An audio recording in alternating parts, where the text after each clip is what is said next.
I used to think children go missing because they get lost. But that winter, my 10-year-old son disappeared into the bitterroot forest, and I found footprints in the snow, over 3 feet long, not human, not animal. The rescue dogs refused to enter the woods. Locals whispered of something older than fear itself. A Salish woman told me, he wasn't taken. He was called by Wanakcha, a guardian spirit, a forest soul that shelters children too wounded for this world. I didn't believe until I saw it. On my trail camera, a silver fur-covered figure walking beside a child. I lived in that forest for years, chasing echoes, hoping, until the day I found my son, still alive but changed. His eyes no longer fully his. I had to choose, drag him back, risk shattering his soul, or let him stay. So I left him a tin box, photos, our journal, a note. When you're strong enough to remember, find me. Years passed. Then one morning I found a drawing in my mailbox, 2 figures under a full moon. Inside, a journal entry in his handwriting. You said the trees could hear. I heard them, Dad, and that's how I knew. My boy wasn't lost, just becoming something the world couldn't understand. It was the kind of morning that made you think nothing bad could ever happen. The sky above Bitterroot was the color of cold steel, thin clouds dragging themselves across the horizon like tired ghosts. Frost clung to the grass and to the edges of my truck windshield, delicate and stubborn. I wiped it away with my sleeve as Theo tugged at my jacket, his breath little puffs in the crisp Montana air. He wanted to pick the tree, said it had to be perfect, said it had to be the one. And I'd promised I'd let him. That was the first time we went out to cut a tree without her. First December since the cancer took her. Since Theo stopped laughing the same way. Since I started waking up in the middle of the night reaching for a presence that wasn't there, just cold sheets and the sound of wind pressing against old wood. He was 10, but some days he looked older than me. We parked at the edge of the tree line, boots crunching through the frosty earth, axes and saws bouncing in the back of the pickup. He carried the red thermos, her thermos, like it was made of glass. The forest swallowed us fast. You don't realize how quickly it gets quiet until you're deep enough in. Birds quieted. The crunching of our steps became the only sound. Theo didn't seem to mind. He was already scanning the trees like a little scout, eyes bright with something I hadn't seen in him for months. We didn't talk much. Never really did, not since. But he started humming something. That lullaby she used to sing, and I let it be. I let it carry. He asked if I knew about the Wanakcha. His voice was soft, careful, like he didn't want to break the air around us. I told him no, or maybe I just grunted. Can't remember, he said it was a guardian spirit, something from Salish stories his grandma told him. Said it lived in the forest and only showed itself to children or people who were really, really broken. Then he looked at me in that sideways way kids do when they're trying not to ask something. I didn't say anything. I stopped to light a cigarette when he wandered off. Said he saw something majestic. That was his word. Majestic. I remember it because it felt too big for his mouth. I told him not to go far. He didn't answer. I took 2 drags, maybe 3, long ones, and when I looked up, he wasn't there. Just a silence that didn't sound like silence anymore. I called his name loud at first, then louder, walked in a circle, backtracked to where we'd stood. Nothing. The thermos sat on a stump, untouched. I moved faster. Faster than I should have. Calling, tripping, spinning around, thinking maybe he was playing, maybe just messing with me. But it wasn't like him. He didn't joke like that. Not anymore. Then I saw it. His glove, blue and too small, lying in the snow like a forgotten prayer. And next to it a footprint, not mine, not his. Huge, sunk deep into the frosted dirt. 5 toes, wide heel, maybe 2 feet long. Too wide for any boot I've ever seen. No tread, no laces, bare, and not alone. Another print behind it. Same direction, leading deeper into the trees. I ran. Didn't think. heart hammering like it was going to blow my ribs apart. I shouted his name again and again, and the forest started echoing it back at me. Theo! It came back twice, 3 times, like the trees were mocking me. Or mourning. Branches clawed at my jacket, my boots slipped on ice. But I didn't care. I didn't stop until my breath came in ragged gasps and my vision blurred. And when I did stop, there was nothing. Not a sound. Not a bird. Not a breeze. The kind of silence that squeezes your lungs, makes you feel like if you speak, something might answer back that you don't want to hear. I stood there, chest heaving, sweat freezing on my neck, snow beginning to fall like feathers from a ripped pillow. I looked at the glove in my hand, dirt stained at the wrist. I wanted to believe he dropped it while playing. Wanted to believe I was overreacting. But I couldn't. Something in me twisted. Not panic. Worse, certainty. He didn't just wander off. Something took him. Something that didn't leave blood or drag marks. Something that could lift a child without leaving a scream. And somehow, he let it. I don't know how long I stood there. Might have been 10 minutes, might have been an hour. Time goes strange in the woods, especially when you're alone and broken in half. The snow got thicker. The prints were fading, and all I had was a glove and a gut full of guilt. When I finally made it back to the truck, my hands were numb, and the thermos was still there. I held it like it meant something, like it could explain anything. But it was just steel and old coffee and memories of a voice I couldn't unhear. I turned the engine, drove to the ranger station, and told them everything I could between breaths. They nodded, asked questions, filed reports. But I knew that Forrest didn't take my boy by accident. Something waited in there, not to harm, but to claim. And for the first time since her funeral, I felt something tear open inside me that I couldn't stitch back. Because when I looked into those trees, I swore I saw something looking back. Not with eyes, but with memory. And maybe mercy. They say search and rescue moves fast. But it never moves fast enough when it's your kid out there in the cold. By the time the sun came up the next morning, there were already boots on the ground. Volunteers, state police, a few rangers from Missoula. They brought dogs, ATVs, even a chopper circling the canopy like a hungry buzzard. But the forest didn't care. The forest held its breath, and Theo was still gone. I stood there, watching the trees swallow sound like they always do. Men shouted his name. The dogs barked and then whined, ears pinned back, tails down. Wouldn't go deeper than a certain line of pine. That's when the handler said, almost like a joke, "They act like something's watching." Something was watching. I could feel it too. You'd have to be dead not to feel it. I tried to stay calm, tried to answer every question they threw at me. What was he wearing? What time did he run off? Did he know these woods? Did he have a history of running away? Running away. That one nearly made me swing. I didn't answer. Just walked away, fists clenched, until the coordinator, the woman with the clipboard, put a hand on my shoulder and said they were going to pause the grid search for the night. I told her she could go to hell. She looked tired. She didn't argue.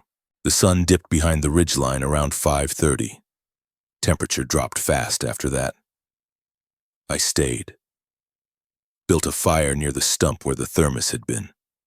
I didn't want to go home. Hell, there was no home without him. The forest got quiet again. Real quiet, like the trees had sucked up every word we'd screamed all day and swallowed them whole. That's when I saw her, a woman standing just past the tree line, wrapped in a thick wool shawl, dark braid down her back like a rope. She didn't make a sound, just watched me with eyes that didn't blink. I almost called out, thought maybe she was a relative of one of the volunteers. But something about her posture, like she belonged here more than the rest of us, kept my voice inside. She stepped forward, slow, calm. "You're Jack Harlan," she said. I nodded. She looked at the fire, then at me again. "You won't find him if you're only looking with your eyes." My stomach turned. "You know something?" "The forest does," she said, "and it remembers everything." I asked her who she was. She said her name was Naomi Red Elk, Salish, born nearby. I asked if she saw anything the day before. She said no, but she felt something shift. You think I'm crazy? I muttered. No, she said, I think you're a father. She turned, walked into the trees, and was gone before I could ask another damn thing. I didn't sleep that night, just kept feeding the fire, watching the smoke curl like long fingers toward the canopy, like maybe it could reach him, like maybe it could bring him back. The next morning, the team started packing up their equipment. Some of them offered apologies, others just avoided my eyes. I didn't blame them. I went back alone. No radio, no gear, just the glove and a saw I never dropped. I followed the trail again, though it had mostly disappeared. The prints from before faded, crusted over with frost. But I kept going, past where the dogs stopped, past the line where even the wind seemed to hesitate. That's when I saw it, a flash of color in the trees, something red and blue tangled high in the branches. I got closer, heart racing. It was his coat, Theo's winter coat, hanging like it had been placed there. No tears, no dirt, no blood, just draped over a high branch like someone had folded it, then changed their mind. I couldn't reach it. Had to climb the base of a downed log and stretch until the branch cracked beneath my weight. When I grabbed it, the fabric was warm on the inside, dry. That was the moment I stopped believing this was about a lost child. Something had taken care to leave that coat like a message or a warning. I kept moving, slower now. Every few steps I looked around, not just with my eyes like Naomi said, but with my gut. Around midday I found something else, a dip in the ground, half covered in snow. Not a cave, not exactly, but an opening beneath two overlapping boulders. The entrance was hidden with brush woven in a way that wasn't natural. I knelt down, cleared it carefully. Caught the faint smell of something musky. Animal? Maybe. But something else too. Smoke, old smoke. Inside, the space was small. Maybe enough room for two people. The walls were smooth in places, scratched in others. I saw bones, clean, arranged in a circle, rocks stacked in a spiral along one wall. And at the far end, pine needles, thick, pressed flat like bedding. I stepped out quick, lungs tight. My boot knocked something loose. I bent down and picked it up, a small toy. Wooden, hand-carved, a bear. It wasn't Theo's, but it was a child's. I staggered backward, head spinning. Someone had made this, left it here. This place, it was shelter, not random, not wild, intentional. I sat down hard against the rock, cradling that little bear like it could tell me something. I didn't cry, not yet. I just sat there listening, hoping. And then far off behind the trees, a whistle, low, two notes repeating. I froze, held my breath. It wasn't wind. It wasn't a bird.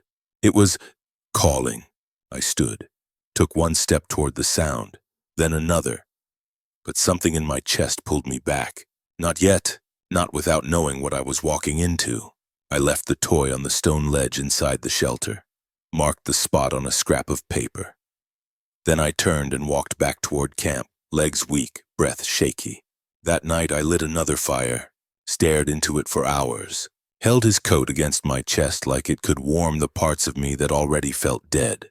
And in the flames I started to see things, eyes in the dark, shadows too tall to be human. A boy I couldn't reach, a woman's voice saying the forest remembers. And beneath it all, that whistle, low, repeating, growing closer, still not ready to answer, but impossible to ignore. I started sleeping out there the third night. Not because I thought he'd wander back on his own, or because I trusted the forest not to chew me up and spit me out, but because I couldn't stand the thought of him being alone in that cold, in that silence. If Theo was still somewhere in those woods, I needed to be close enough to hear him breathe, even if that meant not sleeping at all. I pitched a crude shelter near the ridge where I'd found his coat. The wind howled up there, sometimes so hard it felt like the trees were trying to lean down and whisper secrets they couldn't quite form. The air burned your lungs when you breathed too fast, and every night the temperature dipped low enough to make my fingers go stiff no matter how close I sat to the fire. Still, I stayed. I bought trail cameras in town, set them up one by one, wiring them to trees like I was rigging some kind of confession booth. I didn't expect answers. I just needed proof that I wasn't losing my goddamn mind. First night, nothing. Second night, a blur, probably a fox or a pine marten. Third night, something changed. It was 3:12 a.m. when I checked the SD card. I remember the time exactly because it's burned into me now. I was sitting in the cab of my truck, camera screen glowing in the dark like a tiny theater screen in the middle of nowhere. Most of the video was just snowfall. Soft, silent, harmless. Then it happened. Two eyes, reflecting back in the infrared like headlights in a graveyard. High up, too high. At least 9 feet off the ground. They didn't move for a full 10 seconds, just stared, watching something, or maybe me. Then they blinked and vanished. I froze. My hand clenched the keys so hard I left marks in my palm. I played it again and again. Same thing. No sound, no shape. Just those goddamn eyes glowing like dying stars through the mist. I didn't go back to the truck after that. I moved my camp closer to the camera site, built a ring of stones around the fire like that would help. Like stones could stop whatever that was. But something else had started happening too. Little things, stacked rocks where there hadn't been any. Not piles, formations, shapes, spirals. One morning I woke up and found a row of pine cones lined along the edge of my tarp, each pointing west. Another day I left a half-eaten sandwich on a log before scouting up the ridge. When I came back, it was gone. In its place were 3 smooth river stones, warm to the touch like they'd been held in someone's hand for a long time. That night I dreamed of Theo, but he wasn't crying, he wasn't scared. He was laughing, walking beside something huge. I jolted awake before I could see its face. The next evening I saw the drawing. I was hiking near the East Ridge where the trees grow thick and old, the kind that creak like bones when the wind shifts. There's a boulder out there with a face flat as a table. It had ash smeared across it. Burnt wood and something darker, char maybe or soil. At first I thought it was nothing. Then I looked closer. A drawing, crude, childlike. 3 figures, one tall, arms stretched wide, one medium, one small, all standing in a line beneath what looked like a crescent moon. The smallest one had a blue smear across the chest. I didn't need anyone to tell me what that meant. Theo's coat. My legs went weak. I sat down right there in the snow. My hands touched the drawing like it might pulse beneath my fingers, like it could breathe, like it could speak. I whispered his name. Not out loud, just in my throat. Like if I said it too loud, it would break something. When I looked up, I saw them. Far off, between the trees. Movement. A silhouette that didn't make sense. The shape was massive, taller than any man I'd ever seen. Shoulders hunched, arms too long. And beside it, a smaller figure. Not quite childlike anymore. But not grown either. They were walking together, side by side. The big one moved slow, deliberate. The smaller one mirrored every step. I wanted to scream. I wanted to run straight toward them, shout his name until my throat tore open. But I didn't move. Something in me stopped me. Not fear, not exactly. A kind of knowing. The same way you don't touch a deer when it steps into a clearing. You just watch. Because if you move too fast, it vanishes. So I watched, and they disappeared behind the trees like they'd never been there at all. The fire that night wouldn't stay lit. The wind kept changing direction. I sat there for hours, fingers shaking, coat wrapped tight, listening for anything, any snap of twig, any echo of footsteps. But there was only that soundless whistle again, low, far off, almost mournful. I thought maybe I was going crazy. But the next morning I checked the cameras again. No new footage, except one still image, taken at 3:13 a.m. A shadow, vague, elongated, standing just outside the frame. And next to it, a shape smaller, rounder, the outline of a child. No face, no detail. But I knew it in my marrow.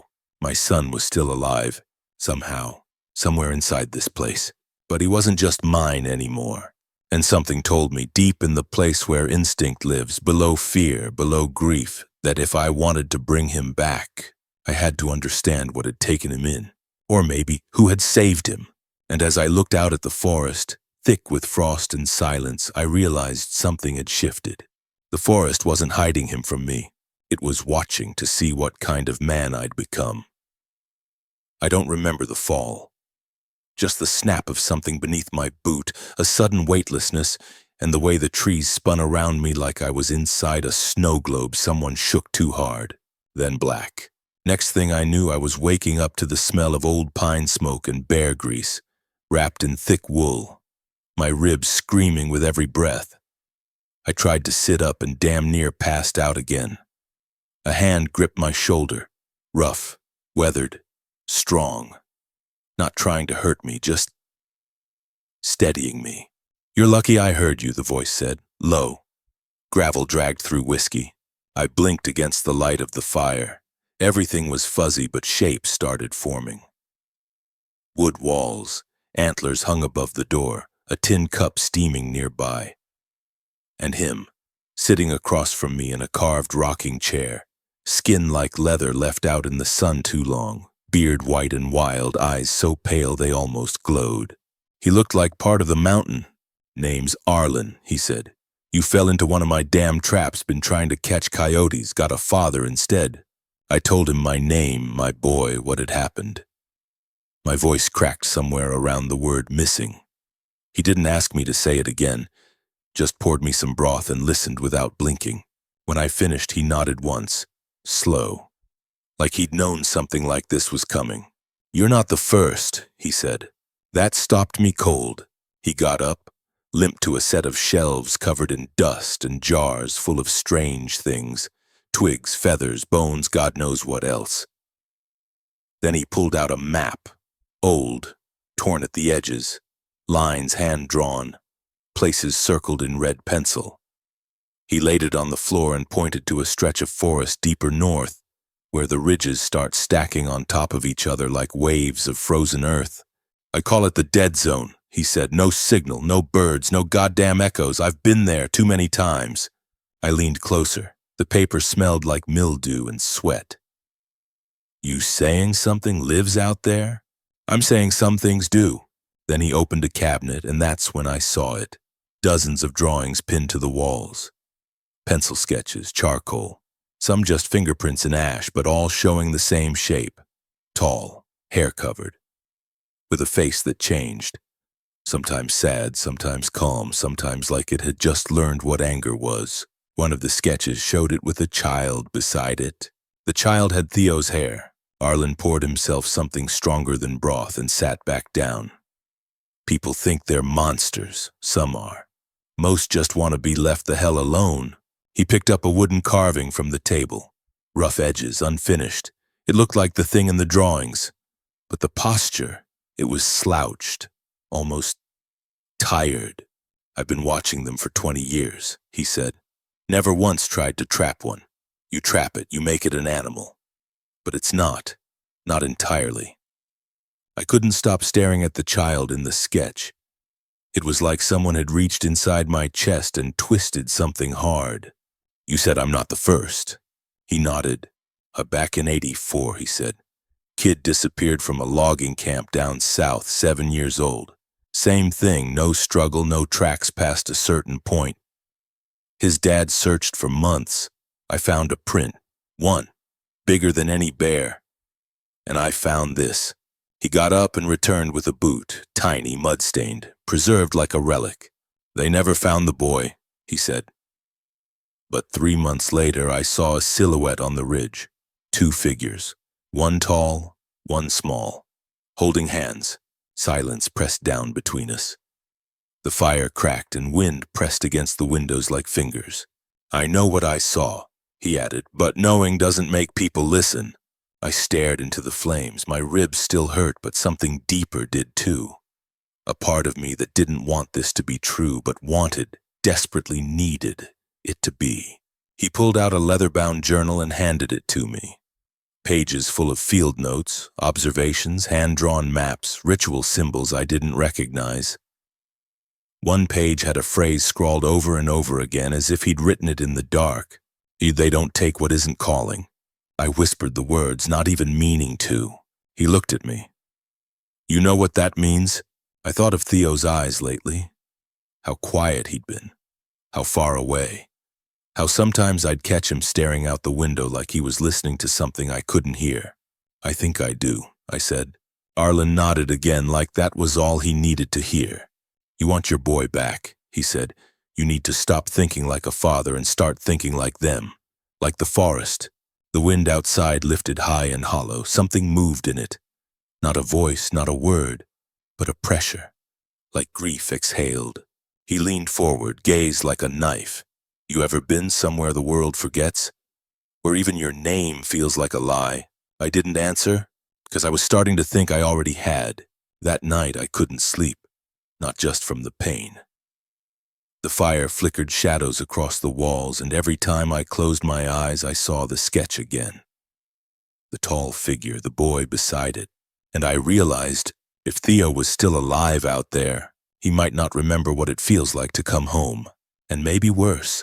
Coming home might not feel like safety anymore. Just another kind of loss. I sat there with Arlen's journal in my lap, pages open to that phrase. The one that kept humming through my bones like wind through broken branches. They don't take what isn't calling. And deep inside, something in me cracked open. Because I knew now. My son hadn't been taken. He'd been heard.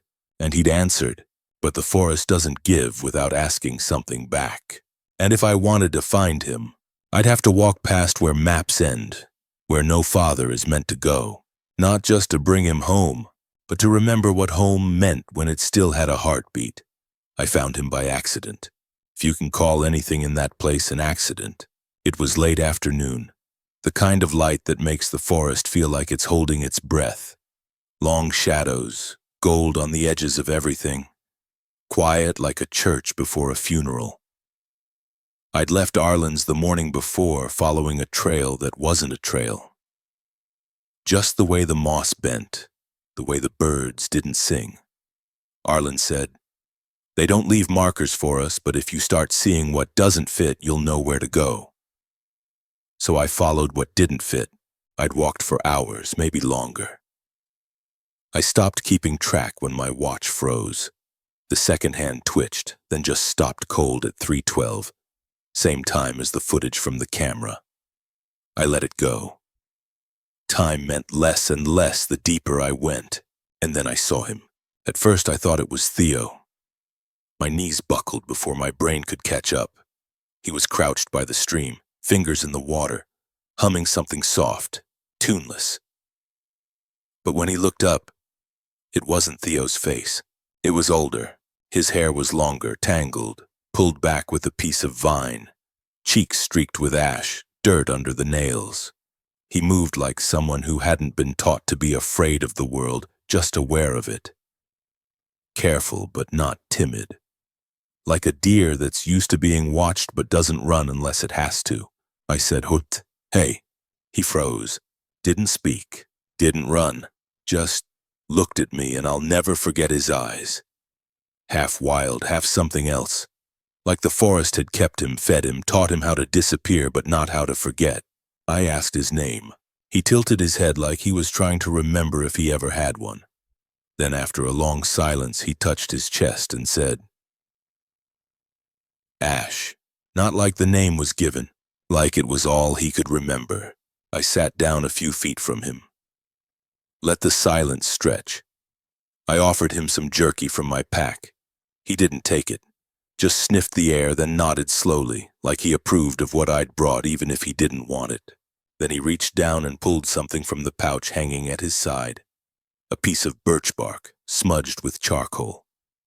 He started to draw, not with hesitation, not like a kid playing around, with precision, like he'd done this 1,000 times.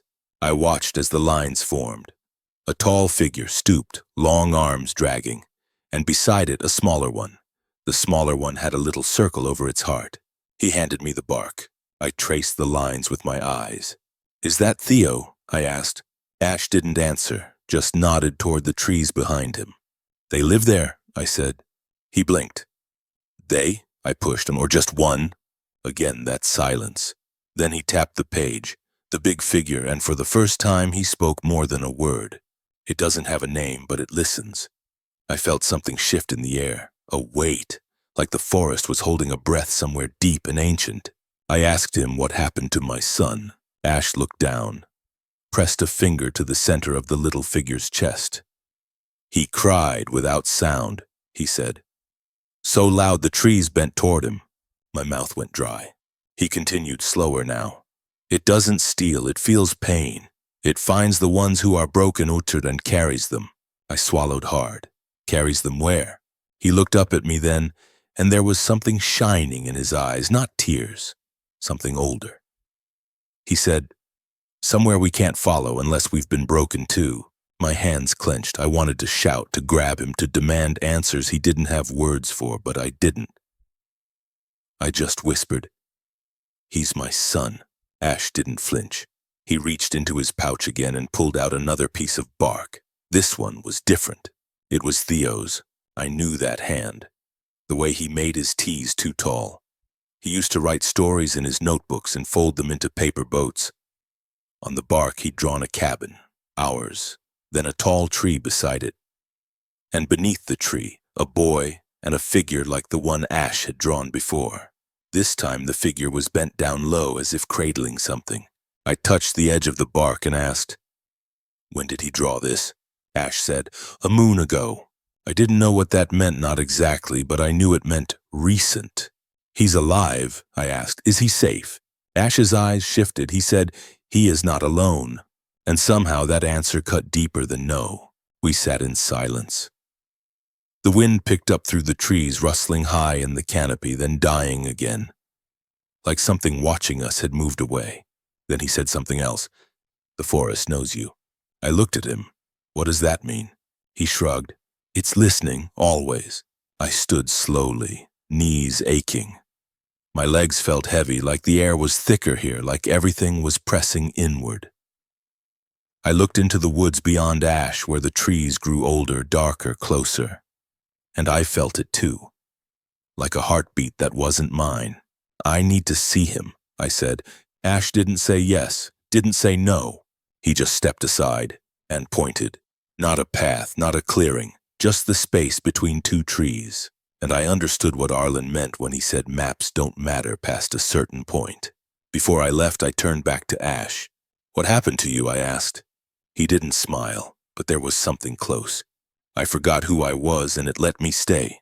Then he was gone, melted into the forest like breath into fog. I stood there a long time, hand gripping Theo's drawing, heart hammering in my chest like a door someone was pounding on from the inside. And I knew, this next step, whatever it wasn't just about finding my son. It was about finding what part of him still remembered being mine. Naomi met me at the edge of the ridge just after sundown. She didn't speak at first. Just looked at me like she already knew what I'd seen, what I'd heard. Her eyes held the kind of silence that only people who've walked through loss without breaking completely can carry. I told her about Ash, about the drawings, about what he said, that Theo hadn't been taken, that he'd called out, and something had come. She didn't look surprised. She just nodded and said, "You're ready now." We didn't follow any marked trail. She moved like she'd been born of the earth, never once looking down at her feet, only at the spaces between trees. And the forest opened for her, not in a grand way, but in a quiet, steady parting, like even the branches understood not to get in her way. The deeper we went, the colder it got. Not just air cold, something else. Like the place we were going had slipped out of time and never found its way back. The sky above us dimmed to a pale violet. No stars, just cloud and the kind of stillness that made you feel like even your breath was too loud. Naomi finally stopped in front of a cluster of twisted pines that circled something sunken into the ground. "The children used to be buried here," she said, voice low. "Those who wandered too far from the village. those taken by snow, by wolves. Their souls, they don't leave, not fully. I looked down into the clearing, a hollow of stones. Carvings etched into them, spirals, hands, moons with lines split down the middle. Some were so old they'd been almost erased by moss, others fresh, sharp, bleeding with red clay. Naomi crouched and traced one with her finger. "This is where their spirits return," she said. "This is where the forest listens best." The wind moved, slow and dry, carrying the scent of damp leaves, burned cedar, and something sweet and rotting all at once. Then I saw it, partway hidden beneath a curtain of fern. A stone altar, overgrown but unmistakable. At the center was a carving, deep and worn, of a heart split in two. Stitched together with vines, the grooves blackened with what looked like soot. I stepped closer. Next to it, laid neatly across the top, was something that made my stomach tighten. A necklace, braided from hair and tiny strips of fabric, interwoven with bits of feathers and what looked like thread from a red shirt. Theo's shirt. I recognized the weave. It was the one he wore under his coat that day. Naomi saw my face and said, "It's a mourning tether." Salish women used to weave them to keep the spirit of a lost child connected to the parent. It's a bond, a line, a plea. I reached out to touch it. It was still warm. Not from sun. From hands. My knees buckled and I dropped beside it. I didn't cry. I was past crying, but something in me cracked. A sound escaped me that wasn't a word, wasn't even a sound a man should make. Naomi didn't try to comfort me. She just let the trees do that. Then I heard it. A whistle? Soft. 2 notes. The same one from the woods, the one I'd thought I imagined. It came from behind the altar, drifting through the trees like smoke. I stood. Followed it, every part of me shaking. And there he was. Theo, standing at the edge of the light, barefoot on moss, staring at me like he didn't know if I was real. His face thinner, hair longer. His eyes older. But still him. Still my boy. I took a step forward. He didn't move. He just looked at me, mouth slightly open, breath visible in the cold. Then beside him a shadow, large, massive. It stepped forward, not like a threat, not like a beast, like an elder, old bones and silver fur. A limp in its step, one arm curled close to its side, and eyes. Eyes like ice and ash and thunder, all rolled into something that used to feel pain and never forgot it. It stood between me and my son, not to block, not to intimidate, but to witness. It raised its hand, pressed it to its chest, then pointed to Theo, as if to say, "This belongs to you again, if you still know how to carry him." Theo looked up at it, then at me, and I realized something sharp and unbearable. He wasn't afraid of it. He was afraid of me. I said his name. He flinched, not because of the sound, because of the memory. I stepped closer, hands raised. "Buddy, it's okay, it's me, I'm here." He didn't run, didn't speak. He just let me reach him. I knelt, and I held him. He was warm. He was shaking. And when I touched the back of his neck, I felt the tremble of breath that said he'd been holding it in for too long. I whispered, "You're safe now." But the look in his eyes told me something else. He didn't know what safe meant anymore. Naomi stepped into the clearing and spoke words I didn't recognize. The creature, the Wanakcha, or whatever it truly was, watched her. Then watched me. Then without sound it reached down, placed its hand on the moss, and bowed its head, not in surrender, in release. And then it turned, walked into the dark, each step slower than the last. Its shape faded into the trees like it was never made to stay. Theo stayed pressed to me, quiet, eyes glassy. I wanted to believe it was over, but I could feel it even then, deep in my chest. Something had been given, but something else had been taken, and I didn't know yet how to name that kind of cost. The road out of the mountains felt longer than it had going in. I drove with one hand on the wheel, the other holding his. Theo hadn't said a word since I picked him up from that clearing. Not a whisper, not a hum, just silence. His eyes didn't look out the window like they used to, scanning trees for shapes or counting the clouds. They stared straight ahead like he was still watching something only he could see. Something that hadn't followed us but hadn't really stayed behind either. He was burning up. At first I thought it was the heater. But the cabin of the truck was cold. I checked his forehead, soaked in sweat. His skin flushed deep red like he'd been running a fever for days. He started muttering under his breath words that didn't sound like English. Didn't sound like anything I knew. At first I thought he was dreaming, but his eyes were open. I said his name. He blinked slow, mouth barely moved. Another word spilled out, soft, rhythmic. A language shaped more by breath than sound. I didn't recognize it, but it didn't feel made up. It felt old. I pulled off the road and wrapped him tighter in the blankets Naomi had given me. His hands were shaking. Not from cold, from something deeper. Something that didn't want to be carried back to houses and clocks and things with names. I got him to Naomi's cabin just as the sun dipped behind the trees. She met us outside like she'd already been waiting. Her eyes dropped to him in my arms. She didn't speak at first. Just nodded me inside. She laid him on the cot by the fire, placed a damp cloth on his chest, then knelt beside him, whispering the same words he'd been saying. Only slower, softer, like she knew the language or had heard it before. He's in between, she said without turning to me. I asked her what that meant. She looked up.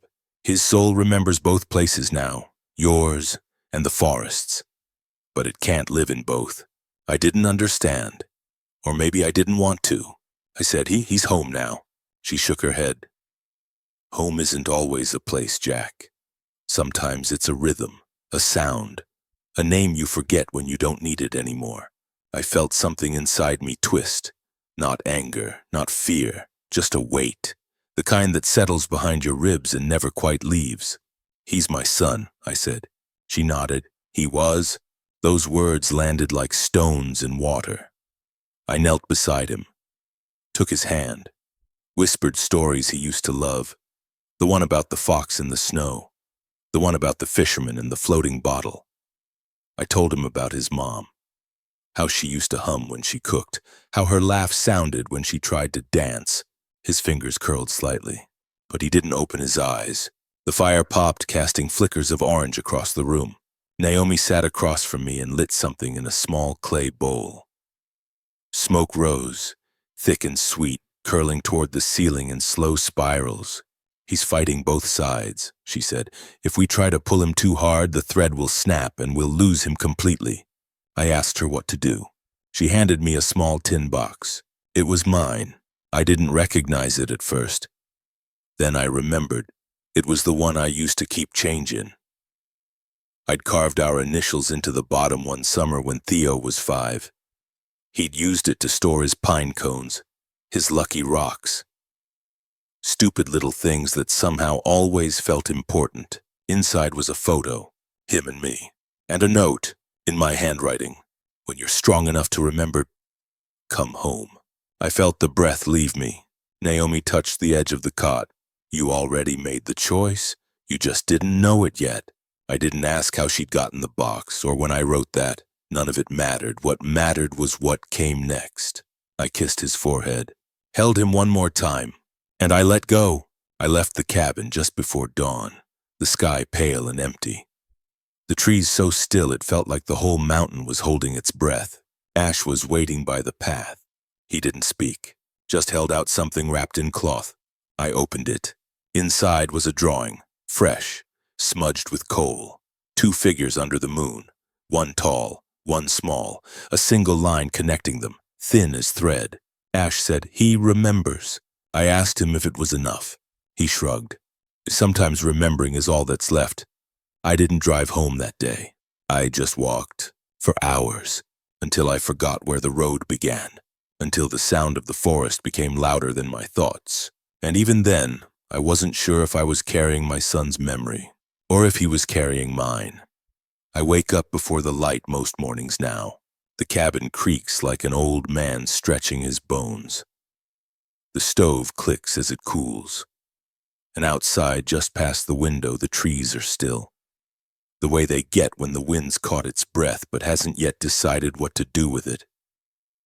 I step into my boots, pour a mug of black coffee, and carry it to the porch where the railing's gone soft with moss. The frost crunches underfoot. It always does this time of year.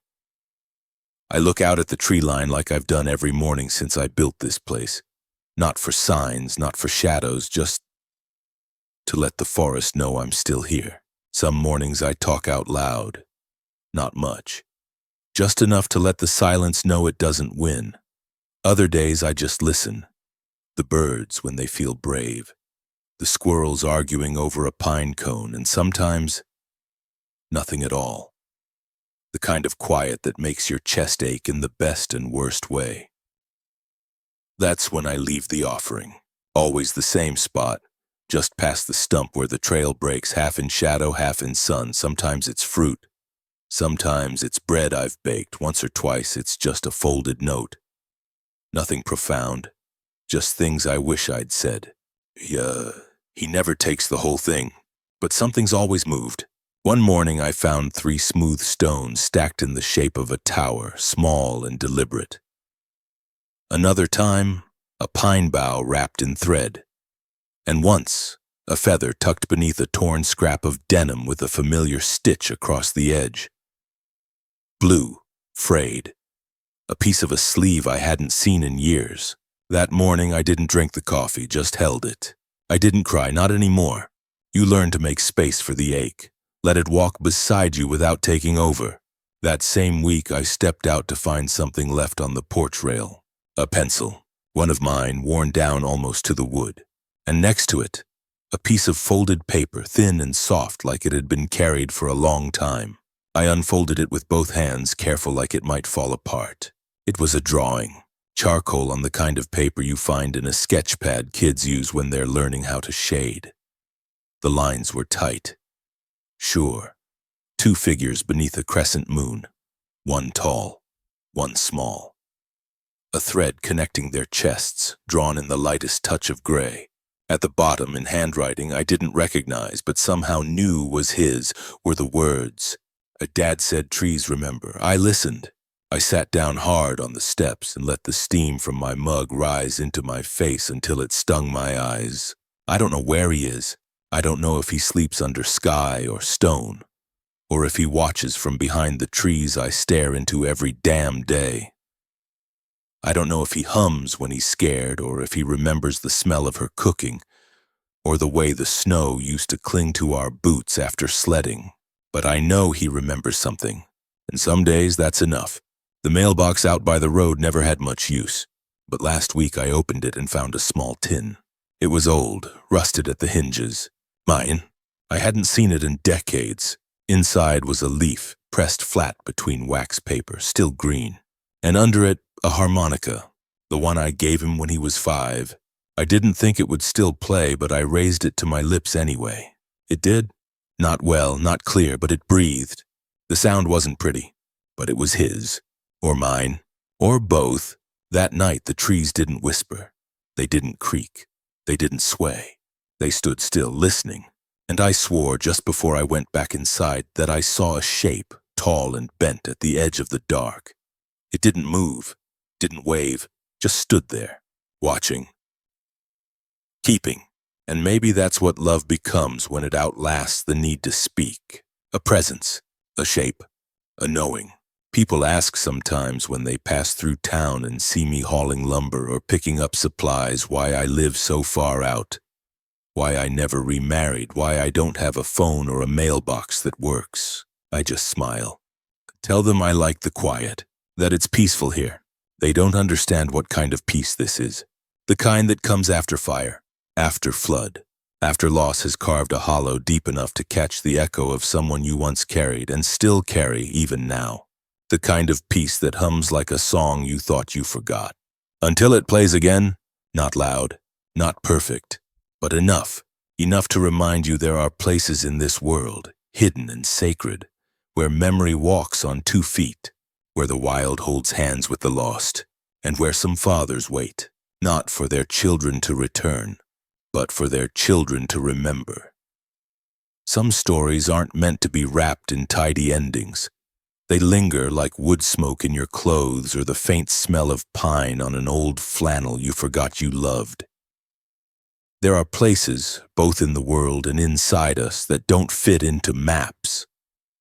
Places where lost doesn't mean gone, and where silence doesn't mean empty. Sometimes the wild takes, sometimes it gives, but most often it holds. It carries the echoes of what we thought we'd forgotten. It remembers the weight of footsteps long since faded, the warmth of hands no longer reaching. It teaches not through answers but through stillness, inviting us to listen, not just with our ears but with the parts of ourselves we usually keep quiet. At its core, this story is not about what was lost or even what was found. It's about what endures, the fragile thread that binds us to memory, to meaning, to one another.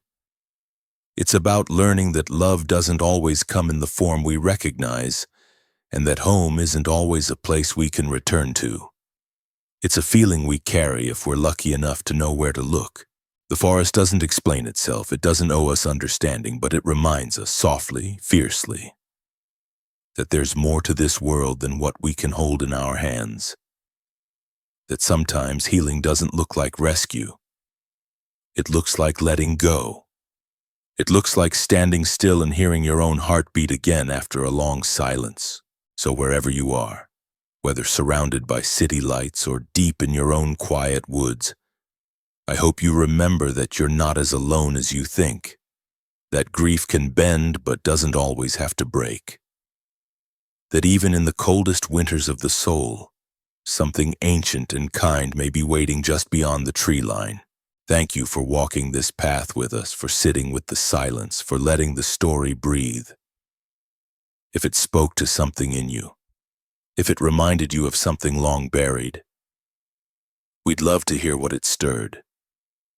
Leave us your thoughts in the comments, share your stories if you're willing. And if you want more moments like this, more stories that linger in the quiet, don't forget to like, follow, and subscribe. There's always another fire to sit beside, and always another voice waiting to be heard.